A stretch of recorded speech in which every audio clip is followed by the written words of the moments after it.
week on Get a Grip. We're giving you all the goss from the BAFTAs. On Sunday morning, we got close in a way that I didn't anticipate within a week. I had you in me knickers, didn't I? We'll be doing a bit of cultural commentary on the Beckham's family feud. We're not focusing on David and his son Brooklyn. Instead, what we're focusing on is Victoria and Nicola. The two bitches. Exactly. Yeah. And that's the narrative, isn't it? I'm just going to be warming up our pipes. What in the world is going on? And Vicky's quite keen to lay an egg. I do really want to lay an egg. Let's all sign the petition to lay eggs, because I bet we could. I bet we could lay eggs. Listen to Get a Grip wherever you get your podcasts. Or tune into our YouTube channel. Hello and welcome to Get a Grip with me, Angela Scanlon. And me, Vicky Patterson. I liked that. This is the podcast where we get loud, really loud sometimes, about the realities of womanhood. We make sense of the mad and the sometimes maddening world around us. Well, we try. And basically dive headfirst into the chaos of life. No filter, no apologies, and absolutely no fucks given. Zero. So if you're sick of being told to pipe down, calm down, or dare I say it, get a grip, then you're exactly where you need to be. Isn't that nice? It's lovely. Grab a drink, pull up a chair, take your bra off. Yeah. Do whatever you got to do, babe, to get comfortable, because we're about to get going. Can I take my bra off? Do it. No, honestly, nobody needs to see my tits without a bra. It's fucking wild. Also, we're on YouTube now, so you don't want to be getting a nip slip out on telly. My nips go two different directions. Do you? Tune in Tokyo. That's what my friend used to say. And they'd be like, one is up here, one's down there. I had a boob job like 10 years ago, and the fella obviously I don't know. But one nipple has been sewn in a drastically different direction to the other one. You should go back for a refund. Oh no, mate, it was such a chew on. Like, I'm not a surgery What do you gal. mean? Do you know some people? I had friends who'd had it done who were like, "Oh yeah, I was out shopping for lingerie that afternoon. God, it changed my life." Blah blah blah. So I was like, "All right, fine, I'll be fine then." Fucking 10 days later, I was still like, not even really going to the toilet, having to sleep upright. I wore the nursing medicinal bra thing. Don't put your face like that when you talk about a nursing bra. Imagine it with actual milk all over it. I don't and think a I'm nipple ready. soaky thing. Oh, I know. My masses, I nearly showed hers off. Did you? But yeah, so I had to have that on for about 6 months. So no, I think I'll just keep the wonky nips. It's only Irk who's got to see them now, and It's he's fine. You could just get one of them Skims one that gives you a fake little pointer. That's the most absurd and outrageous product I've ever I heard. know, but I'm kind of into it. You I do would be. quite like. No, I usually, because I don't like a padded bra. Although I did wear one to the BAFTAs. We'll get to that in a minute. Not my padded bra specifically. Well, now I'm all ears.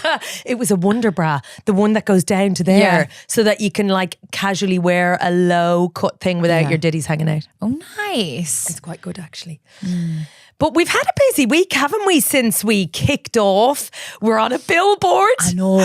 Do you know what? I've wanted to be on a billboard for a long time. Well, shout out to Amazon Music for finally making your dreams come true. No, I just think, I say all these other on billboards, right? And I think I'd love a billboard, and I've never been given the opportunity. And then 1 week working with Angela Scanlon, guess what? Boom. This boat is on a billboard. You're welcome, babes. Thank you you. are welcome. It's my first time on a billboard too.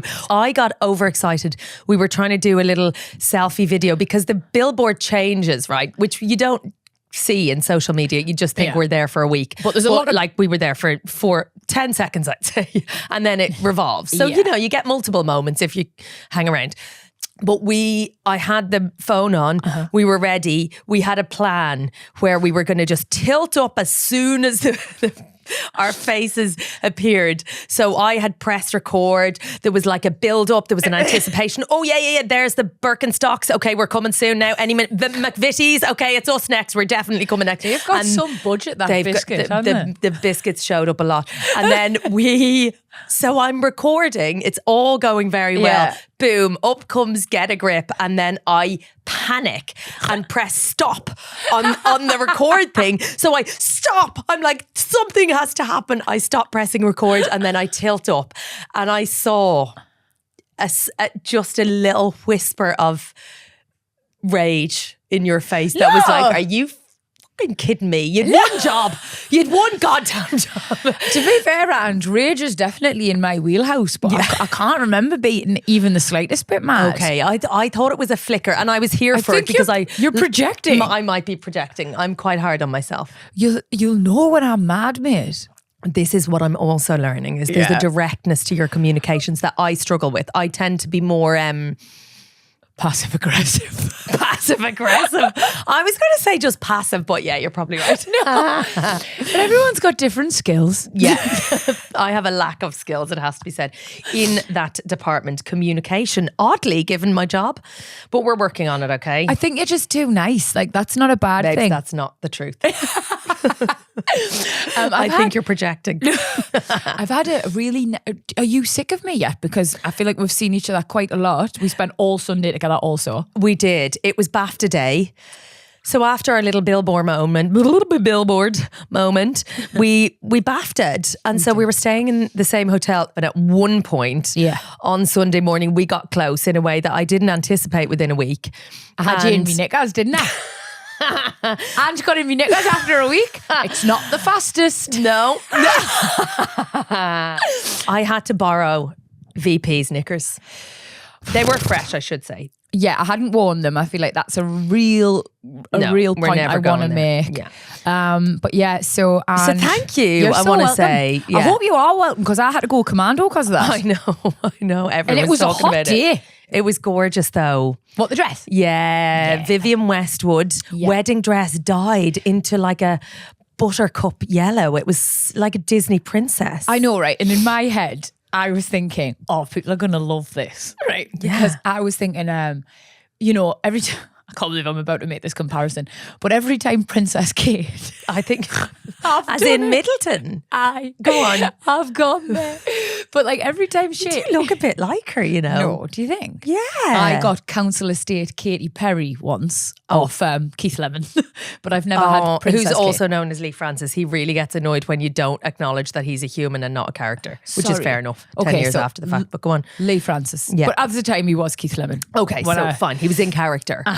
But yes, I've never had Kate Middleton before, but I love that. So yeah, everyone always like buzzes like an old fridge when she like rewears something, when she pulls something out from the wardrobe, sustainable.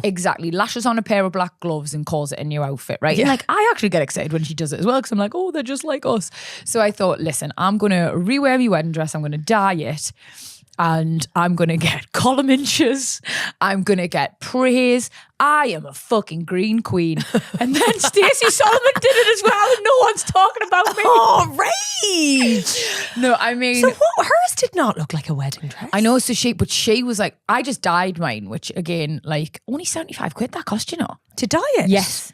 75 quid. And who did you give it to? Because I would be very reluctant to hand that baby over. I was a bit nervous, but at the end of the day I just sort of decided like there was no chance I'm wearing a floor length white gown with a train again. Yeah, fair. So you've just got to bite the bullet and take that leap of faith. And we gave it to like essentially an expert, but like it's quite a common thing for dry cleaners to do apparently. Right. Yeah, so 75 quid.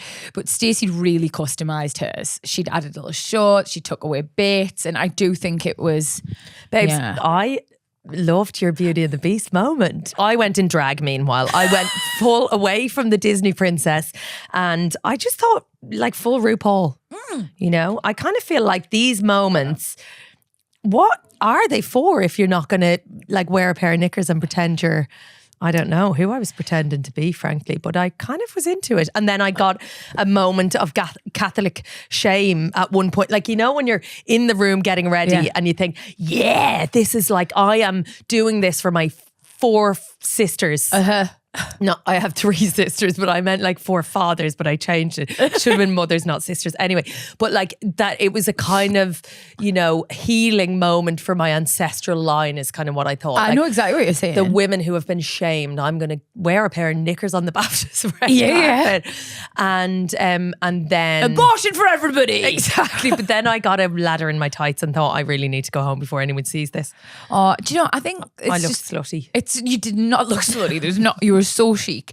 I think it's really important like to talk about the pressure that you feel about something like this. Everyone sees it on the telly. Like, I walked into my street last night after work, a couple of the neighbours were out and about, and they were like, how was the BAFTAs? Was it so exciting? Was it this and was that? And like, that's everyone's perception of it. And obviously getting invited to a glitzy awards show and prestigious events, it is such an honour. And like, you see famous faces, you get excited. Like, I get all that. But it is actually a lot of pressure, and it is actually a bit of a long day. Don't get us wrong, we're not exactly down the mines, but it is like you're getting ready from 9 o'clock in the morning, like, yeah, sweating your tits off on what can only be described as the fucking Hunger Games of press junkets. Yeah, it is quite like that. It's so intense. And the pecking order, usually it can sometimes be just below the surface. It is out there. It's rife, mate. And you can see it. Like, there's no hiding it. You're kind of like shoved out of the way, and there's very much the levels. You know where your level's at. So it's like, obviously, big stars who are there promoting something. Then it's like nominees. Then it's like people who already know they've won, really. And then you're like respected actors. Every other. No, it gets even worse, because then it starts to get unpacked, like television stars and then TV presenters. Then you get your reality TV. Then your podcasters. Then you get dragged out of the dinner. And, oh, honestly, don't. And then also as well, right, like there's like TikTokers and influencers and everyone coming now. And I think like, I'm all for it. You know what I mean? Like, democracy, babes. But it is very sobering to realise where you stand in their eyes. So we were queuing for hours to do this picture in front of the board. Hours is slightly hyperbolic, but it felt like it because it was hot. These are first world problems, I just want to reiterate. Yeah. Oh my God, we're under no illusion that our lives are charmed. I'm just being a whingy cow. But yeah, so we're standing there and like, you're sweating your tits off, you're dripping everywhere, and then fucking somebody they just shepherd somebody in front of you, don't they? And you think, right. And you have to be humble. I mean, Billie Piper cruised up. She was nominated for Scoop. Brilliant. Yeah. And also in Vivienne Westwood. Was she in Viv? Yeah. The most incredible outfit. I absolutely I knew she'd be a it. bit of you. Who was your favourite dress then? Was it Billie? I mean, I'm going to say that. Yeah. Yeah. Partly because she vindicated my like sheer black tights choice, because she also had them just with better shoes. Were you hot in them tights? I wasn't, no. They were very sheer. And also, like, I basically had my bum out. Did you? Yeah. I would. So it was fine. My gusset. Who was your favourite? Your what? Oh God. Gusset would have just been absolutely swamp gusset. Swamp gusset in black tights on that day. We're not having the second viral clip of Get a Grip be about your gusset. nether regions. Well, you don't have to. That was only really small. Well, I hope it is still small, babe. Wait till you have 2 kids. Just like a mouse's ear, actually. A mouse's ear. Right. Just to recap, BAFTAs, honour to be invited. As a telly lover, so nice to see all the famous faces. It is lovely to have an excuse to get dressed up, to lend your knickers to your pal. It's always on the hottest day of the year, which I do find to be somewhat offensive. A punch in the dick. Yeah. But by the time you get to like, say, 5 o'clock, 6 o'clock, when you've fought your way through the Hunger Games, that is the press junket. You've had a thimble full of warm Prosecco. You have literally swilled it around your mouth. Yeah. I was done in. She turned to me before the first award and said, That's a lie. Okay, there might have been one award, but I'm pretty sure it was just the warm-up thing where they were preparing us for the marathon that was about to begin. She's like, I'm going home. Erkan had taken off his shoes and was like, shit, we're leaving now. I've literally just taken my shoes off. She was out the gap. I remember I distinctly watched 3 or 4 awards. Who won? They were the small ones. We're on YouTube, you know. Hang on. Martha. She did. Jessica Gunning. There you go. Suck it, Angela Scanlon. So yeah, she won Best Supporting Actress. Yeah. And then some other ones. Else. You have to stop using the C word so liberally. I'm from my mother. Use it like a comma. I know, it's an affectionate thing. You remember Niall Horan got in awful trouble for using it. I'm not a One Directioner. No, you're good. You're good to go, babes. But yeah, so I was about 4 awards in and I was just done. My social battery was done. I was so over breathing in. Like, me feet were just continuously slipping out of their little shoe holes because I was so sweaty. And I wasn't allowed to vape. And the whole thing was just a rich tapestry of shite that was pissing us off. So I fucking turned to Ange and went, I'm going, you know. And she was like, yeah, nice one. I was like, no, I'm fucking going. So I left and bumped into Christine McGuinness, also doing the old Irish exit. Was she? Yeah, she was like, I've got kids, Vic. I can't do her accent. She's not from Essex, she's from Liverpool. She's like, she's got kids, she was tired. And I totally understood. So I went home to the hotel, put my tracksuit bottoms on, got my little belly out, just stopped breathing in for the first time that day. Cheetos down the hatch. Ate crisps and did farts with my husband. I mean, living the dream. And I was so happy about it. Watched Nonnas. Have you watched Nonnas yet? No, what is it? It's Vince Vaughn's new offering for Netflix, and it's about a restaurant that he starts and all the people who work there, because they're trying to capture nonnas. that. Or Nonnas. I love Nonnas. Yeah, I know. And they're trying to capture that feeling that you had when you were a kid and you'd eat your granny's cooking, and it is the most wholesome, beautiful story. I sobbed my heart out and just was so happy and felt really like smug about it all, because I was like, I've missed the rush, I've missed those sneaky paps that try and get you like unawares, I've missed everything. Your skin's going to be fab tomorrow. Yeah, that and kind of vibe. just so happy. And I still woke up to an article being like, Vicky Patterson leaves blurry-eyed, blah, blah, blah. And honestly, that picture I was taken at 3 o'clock in the afternoon. Know. It was broad daylight. When you thought I had stolen your taxi, wasn't it? Yes, it was. Because you were like, I've gone. I was like, are you in your taxi or our taxi? Our taxi in capital letters. I'm so sorry. I thought we were going together. Oh, did you? Shit, did I abandon you? Well, obviously I didn't want to be full third wheel in the car with you and Ark, you know what I mean? Fair enough, mate. Anyway, but I can corroborate the story that you were directly behind me. It was 3 p.m. a.m. What one? 3 p.m. Yeah, that one. And yeah. I just think that whole narrative of like, and you know, when they were taking me pictures, Ange, they were smashing the cameras up against the side of the taxi and they were going, give her a kiss, just have a kiss, Vicky and Erkan. And I was like, and they were trying to get, when I was climbing in and pulling my dress up, they were trying to get all that. And you just sort of think, I thought that age of paparazzi and press was sort of over, but every so often you're reminded that it's very alive and well. I just think it's a bit icky. A bit. Yeah. Yeah, it's grim to the end. But I like that you called it out. Thanks. And also that narrative of me being this like bleary-eyed Geordie Shore drunk girl is so done. It's just really done. I'm fucking 40 nearly. Do you know what I mean? I just want to be in my bed watching Nonnas and eating Cheetos.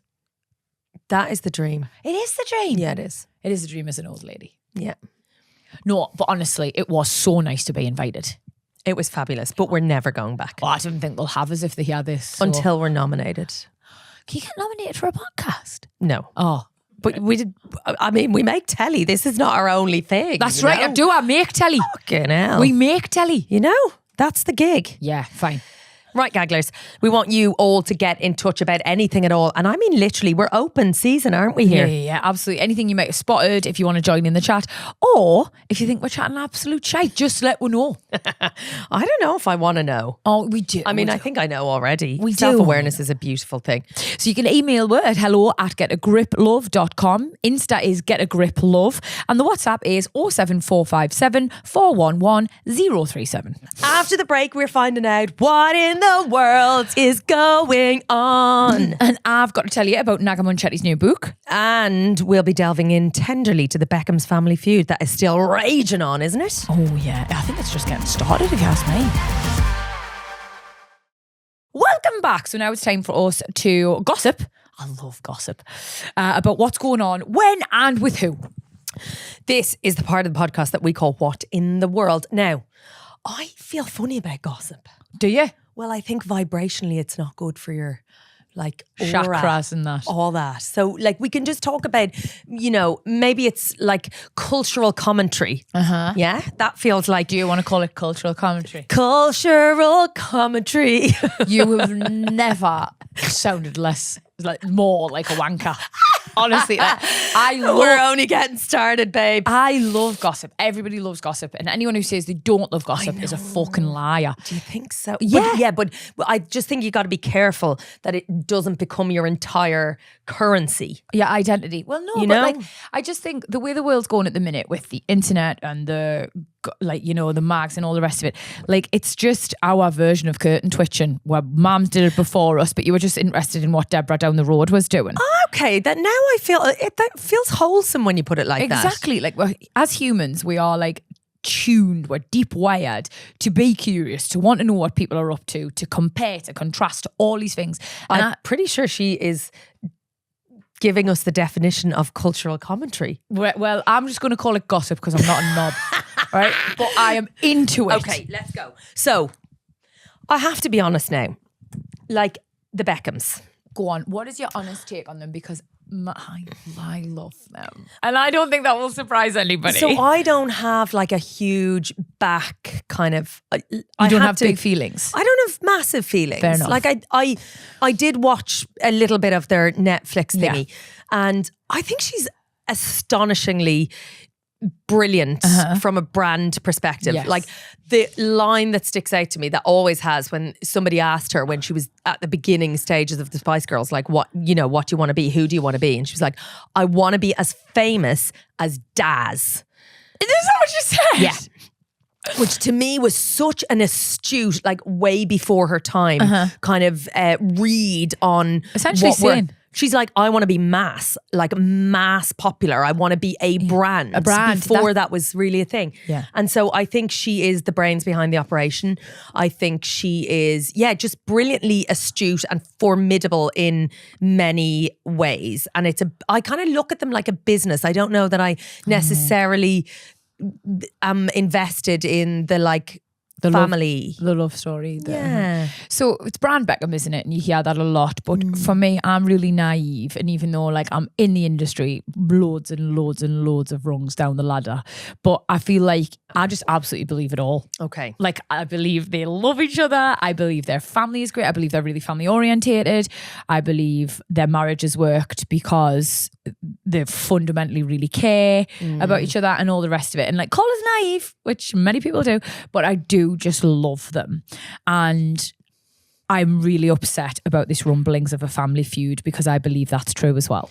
Okay, so what do you believe is true? Because this family feud, what is the crux? What is the actual problem? So what we know about it so far, and people are saying oh, it's new, this new family feud, it's not new. It's not new. There's been rumblings of it for ages, but it's kind of coming to a head. Brooklyn, who is their oldest son, married Nicole Peltz, who now goes Nicole Peltz Beckham, right? Okay. Worth mentioning, she's an actress, but also her family are wealthier than his. 435th wealthiest family in America. Fuck off. Yeah. Fast food dynasty. Really? She's not short of a few bob. No. Obviously, maybe not as famous or as, attractive. I don't mean literally, but I'm the world is different, right? They've got loads of money, but not the celebrity and the status. Swankiness. Yeah. They're not on a yacht with Elton John, Exactly. But so this has been going for quite a while, but he's married to her now, and there was loads of rumours around the wedding that they'd all fallen out and blah, blah, blah. Well, that Nicole wouldn't wear a dress designed by VB. Was that which the she catalyst? denies. That was apparently really a snub for Victoria. But then anyway, the most recent saga in the Chronicle is that they didn't attend David's 50th. And Brooklyn's come out and said he feels a little bit ashamed about it. He's come out and says he feels guilty and blah, blah, blah. But what's interesting, I think, is that the tabloids are really focusing on Nicole and Victoria rather than the fact that Brooklyn didn't go to his dad's 50th. Don't get me wrong. I absolutely know Victoria and Nicole will. I'm pretty sure it's Nicola. Is it? Yeah. I'm really committed to Nicole. You were so invested in Nicole, but it's fine. It's just one vowel. Fine. So Nicola. Yes. Right, okay, fine. But what I think is dead interesting is that we're not focusing on David and his son, Brooklyn, who clearly he's made the decision not to go. You know what I mean? And it was his dad's 50th. Why isn't that the focus? Instead, what we're focusing on is Victoria and Nicola. The two bitches. Exactly. Yeah. And that's the narrative, isn't it? That's the perception. I just think it's really lazy. Yeah. And also just tale as old as time. Is it boring? Yeah, it is. Boring. But also, I think, look, Family Feud, this is obviously the most glamorous of them. Yeah. But in reality, there's a lot of family dynamics that play out within, any families. Enter in-laws, the soup gets thicker, shall we say. But that sounded like an insult. So I'm 10 years married. I adore my in-laws, thankfully. And, my husband gets on really well with my family. But there is a bit of me that thinks if I, for whatever reason, did not love spending time in my in-laws' house, and there's complications, isn't there? Because it is difficult. You go home and people, you create lives, you separate from the nuclear family, and then people go home to the family home and dynamics start to play out and people are different and behavior can be different and all of that stuff. And I understand why sometimes distance, within the couple and whatever else is important. However, I really think that if I had a big problem with one of my in-laws, it's my husband's job to go, cool, I respect that, but I'm going to my dad's birthday. Why? So grow a pair with the most of respect. Yeah. But like Brooklyn needs to take responsibility. And I think it is this kind of age-old thing where the woman, it's a bit like when cheating happens and it's the side woman who's the problem rather than the person who's actually committed to a marriage. And not saying that the side woman, should go there, but the responsibility, what we do is actually leave men off the hook for taking responsibility as big lads who make decisions for themselves rather than this idea of like a controlling, manipulative woman who has... True. Yeah. True. Who has basically taken some helpless, cute little man and ripped him off the tit. He's mad. Do you know what I mean? No, but honestly, you're so right. And I just think it's this image we paint of men being helpless and, led astray and all the rest of it. And it all just feeds into this really toxic narrative where women are the enemy. Do you want to know, honestly though? Go on. I don't think they do like each other. I actually but don't that's believe okay. Yeah, it's okay. And I think would I want to be Victoria Beckham's daughter-in-law? Yes. Absolutely. Would you? 110%. But would you drink the Kool-Aid? Would you toe the line? I would fucking toe that line so Babes, hard. I know you for a week and I don't think you'd toe any bleeding line. If it was Victoria Beckham, I would toe the shit out of that line. Would you? I would wear her dresses. I would colour coordinate with the family if she told me to. That's a bit of you though. You're the one making everyone colour coordinate, let's be honest. In this scenario, you're Victoria Beckham. Victoria Beckham, and that's why I'm like, God, let me in this family.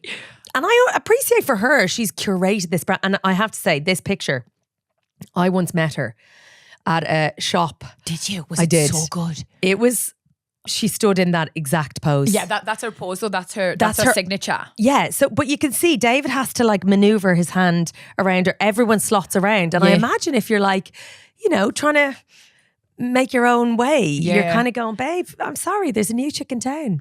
No, but then this is my thing. So as Nicola, right, why would you, with all your money and all your connections and all the fellas you could have married, why want a Beckham if you're not going to be a Beckham? No, I'm sorry. I have so much of a problem with that. Maybe she fell in love with this little human who cooks mediocre pasta.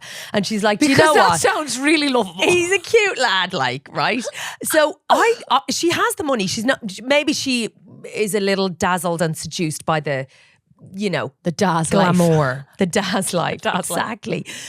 But I don't know. I mean, I suppose this is not madly dissimilar to the Meghan Harry thing. It's I did think that for a second. That you need to buy in. Can you not just fall in love with somebody and then take a back seat? I'm not saying. I think you should suck it up and go to the dinner and bite your tongue and do the thing. Do I think you need to wear a matching dress? No. Do I think you can still retain a bit of autonomy within the family dynamic? Absolutely yes. As a grown-up human, you should be allowed to create your own family, which is essentially what they are looking towards doing, which for the mother might be like, hang on, you're my baby. Yeah. Not anymore, babe. So there's a tussle there, but I don't think that this Nicole or Nicola, whatever the bloody hell name she's given herself.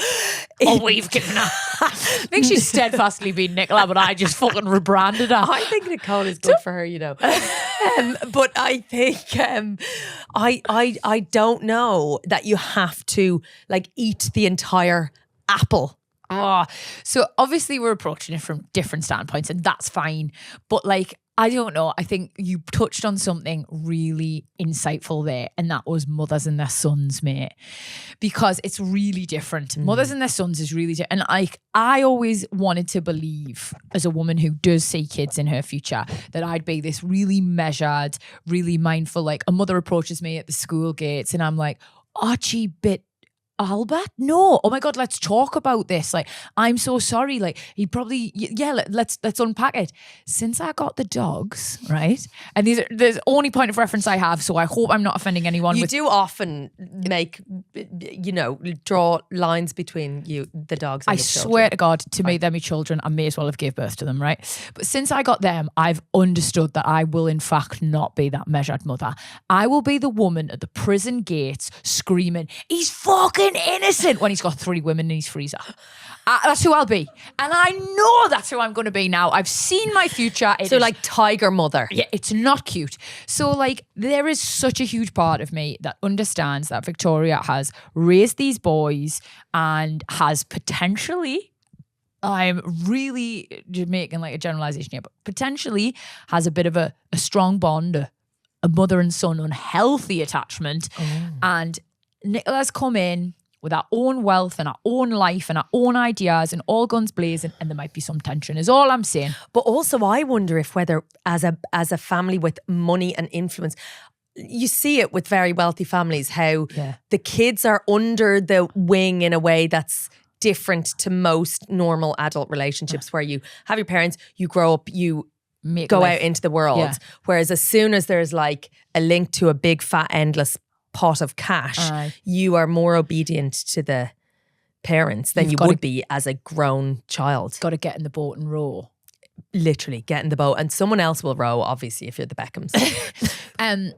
I didn't mention this before in the like what we've done this week section because we were just so balls deep in the BAFTAs, but I went to my friend Naga Munchetty's book launch this week. I love her so much. Do you? Because so do I. Yeah, she's amazing. She's like we went to Parliament together a couple of years ago to advocate and fly the flag for women's reproductive health, the lack of awareness, resources, general understanding around it basically. Yeah. And I found her to be one of the most impressive women I'd ever shared space with, and subsequently we've kept in touch. She's supported all my professional endeavours. She's just a fucking nice woman. She's a good egg, I feel. Nice woman, mate.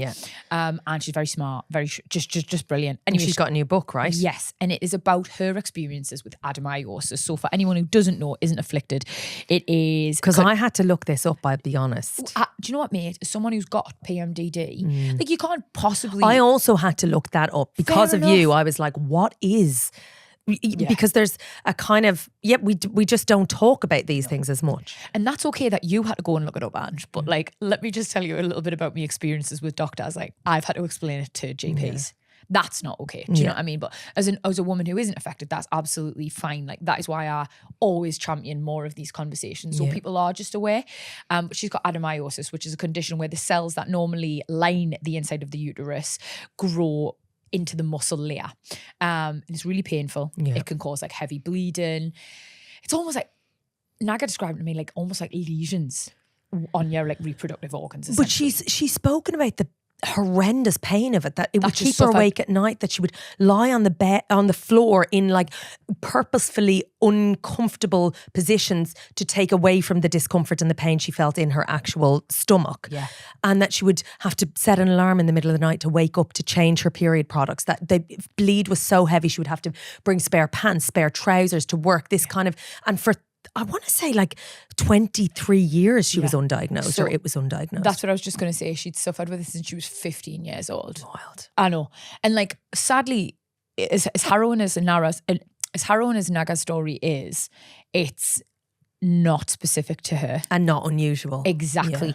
Yeah. So she's wrote this book, It's Probably Nothing, which is a very great title because if you are a woman who has struggled with PMS symptoms, endometriosis, adenomyosis, PMDD, polycystic ovaries, the list is absolutely endless. You will have heard that before, or you will have told yourself that before. Oh, it's probably nothing. I'm probably making a big deal over and out. Like, I just want to come and check, because you feel like you are being a burden. You feel like you're being dramatic, and you are preparing yourself to be dismissed. But also those are conditions in a certain region, right, that are female specific. But I also think female health is dismissed more generally, regardless of what the condition is, whether it's specific to male or female. There's a kind of presumption that there's a bit of hysteria, or she, this is a little dramatic. And so there's, a kind of minimizing of whatever the complaint or query or fear might be to like, you be grand, come back when it's more dramatic, come back when you're on the floor, or even still not enough. Or you look at it and all the studies that are done within medicine, they're all done on men. We've got no idea about women's pain, about women's disorders, about anything. And this book is just like a proper in-depth look at Naga's condition, other conditions, and how women have turned their pain into purpose and despite their condition have actually learned to thrive. And it's really inspirational. I've mentioned before, I find her impressive. So I just wanted to give it some sunlight because I think she's great. I think the book's great. And I also think for any women struggling who are feeling like they're being dismissed, they're potentially, you know, feeling ashamed because they're wasting people's time. You're not.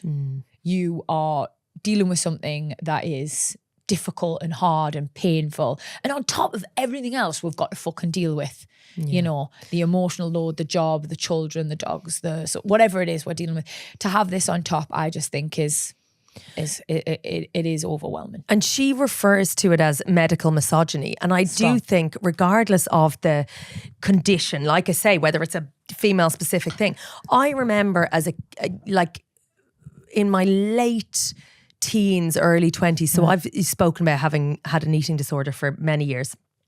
And I remember in a really kind of desperately vulnerable time where, you know, I often refer to it a bit like when you know, send the text message really quick and then hope that no one will ever read it or ever remember it. And you have that kind of vulnerability hangover that you wish you never let it out, but you kind of do it in a splurge and a bit of a desperate cry. Anyway, I remember telling my mom, which I knew would mean that I could never turn back from it. It's ripping the Band-Aid off, innit? Exactly. So I told her, I was like, just so you know, this has been going on. And at that point it had been, you know, going between anorexia and bulimia.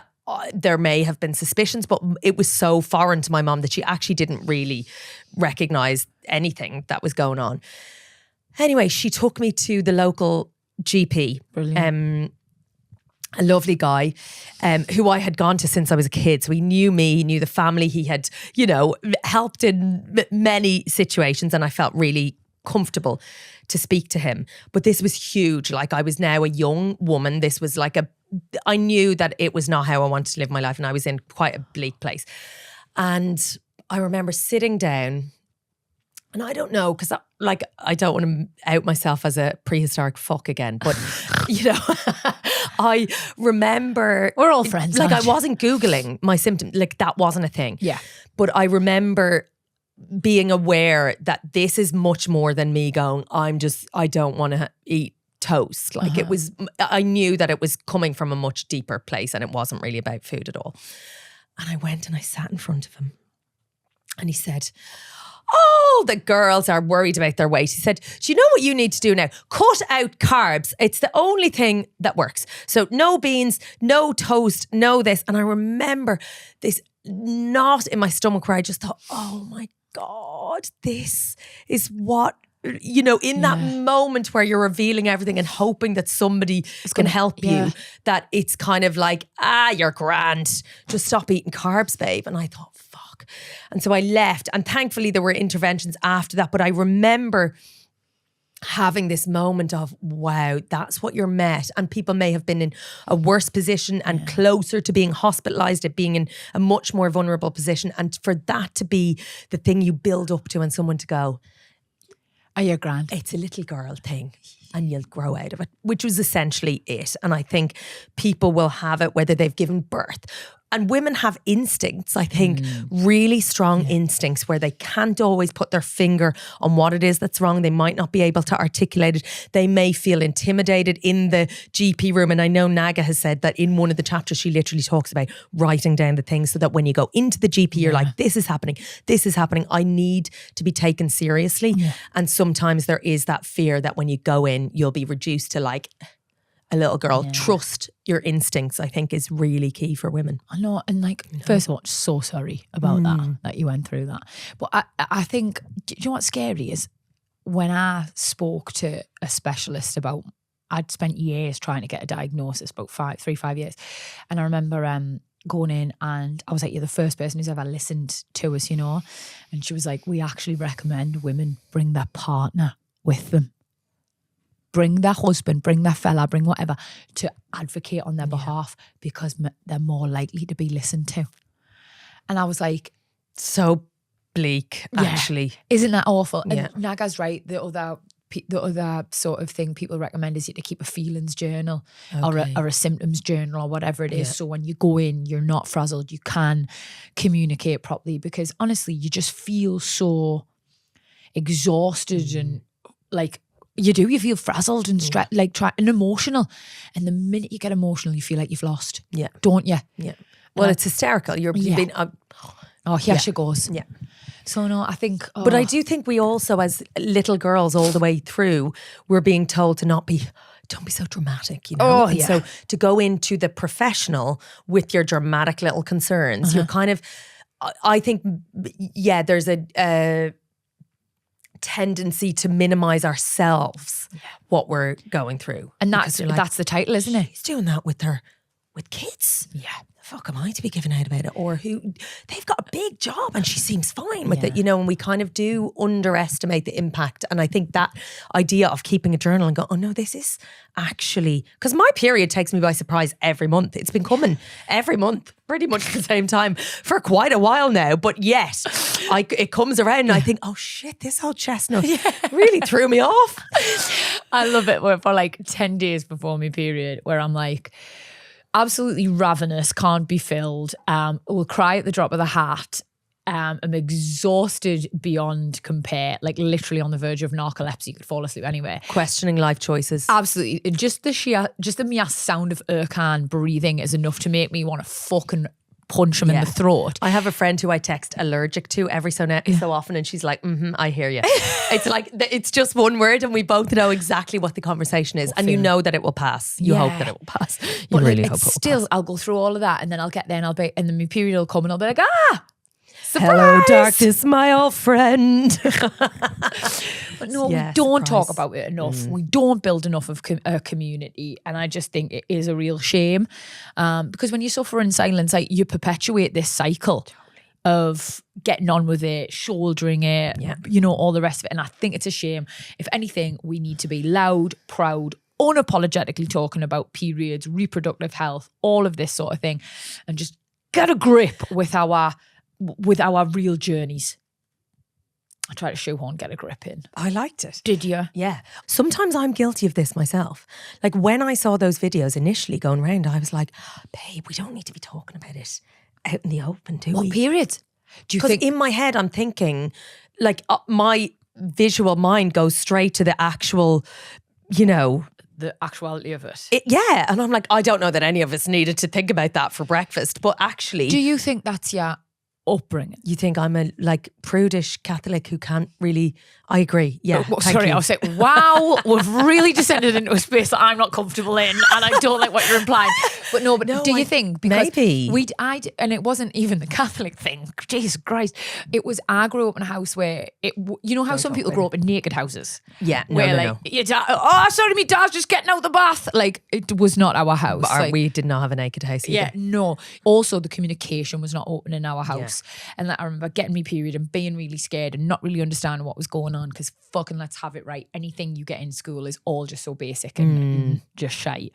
So I think that has a lot. I think that plays into your attitude now, where I'm like, woo! Yeah. Oh God. Yeah. I think you need to overcome that, you know. I do need to overcome I talk about periods all the time, so maybe I'm desensitized and I know it's not for everyone, but I just think... But it should be for everyone. Exactly. That's the whole point, isn't it? We should be having these conversations, Ange. But I do think you're right. It's my upbringing, because I remember famously my granny seeing a picture of me and my three sisters on the beach. Some of us had our bits out because it was a very hot day and we were on the beach and we were children.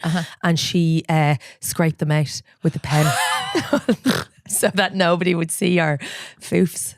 How old? She was protecting us. We were like 2, 5, 7, whatever. There was 4 of us in incremental bumps. But like, yeah, I remember my mom found the picture years later and was like, oh my God. So it was out of protection. So I think, there might be like I think I might need to bring that through an old hypnosis tape.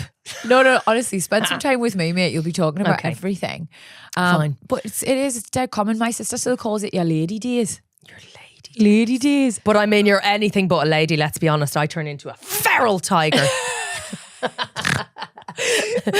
You just menstruate. I do. I menstruate. But also, I know when my eggs are dropping. No. Don't No, just I gloss actually over do. that. I do. We are going to I'm unpack like, it. boom, right ovary, just dropped an egg. Like a chicken. Like a chicken. You can feel it. Like a big, sexy chicken. Like a big red No, chicken. I do. I feel like that's a superpower knowing. Like, That I don't is know what to do with it really now. I don't want any more kids, so it's a danger zone for me. But, yeah, I can tell when it's happened. I'm like, oh, boom, I'm sitting in a meeting. She's just ovulated, guys. I'm in awe of your body awareness. It hasn't always been the case. Wow. Yeah, it's good. Next time you do it, will you tell us? I'll tell you. Oh, imagine if it happened live. Boom. Oh, it's happening. It's happening. Well, No, it's not first ever Get a Grip birth. A little baby. Egg laying. Just a side note, I absolutely wish we could lay eggs. And that's how we gave birth. But would you eat them? No, Because that's what we do to chickens. I would nurture them and love them. They would be my children. So yeah, so I just don't understand why we're not laying eggs. I know I'm not exactly the Geordie Attenborough, right? But hear us out. Why aren't we laying eggs? I think they're really small. Yeah, but can we not lay an egg and then it grow into a person? Because the whole fucking birthing thing, going back to like prehistoric times where your fella's out chinning a woolly mammoth and you're just in giving birth, it's not really come on leaps and bounds, Ange. Babe, honestly, you wish you were back in that tent with all the mamas around you, the nonas massaging your toes, and it's a rite of passage. Then the lads got involved and you're lying back with your legs akimbo and like zero feeling, and it's become this thing, like as if they know what it feels like. No, I don't like This is a whole other conversation to be continued. Go buy Naga's book now. Go buy Naga's book. And also, let's all sign the petition to lay eggs, because I bet we could. I bet we could lay eggs and give birth like that. If you've spotted a story that you think we need to hear about, headlines, hot takes, or heated debates, please get in touch. Yes, we want this podcast to be all about you as much as us two wanging on, my new favourite word. Email hello@getagriplove.com. Insta is @getagriplove, or the WhatsApp number is 07457 411 037. Did I read that in the correct rhythm? I liked it. Merci beaucoup. All right, gagglers, that is all for today's Get a Grip. And we'll be back every Thursday, so please hit that follow button so you don't ever miss an ep, because let's face it, that would be a travesty. Absolute devastation. And if you've enjoyed our little chinwag here, tell your mates, tell your family, tell your fur babies, tell your neighbours, shout at your enemies. Send it to all the WhatsApp groups. We don't care. And if you could give us a great review wherever you're listening, just remember, it's 5 stars or fuck off. See ya. Bye.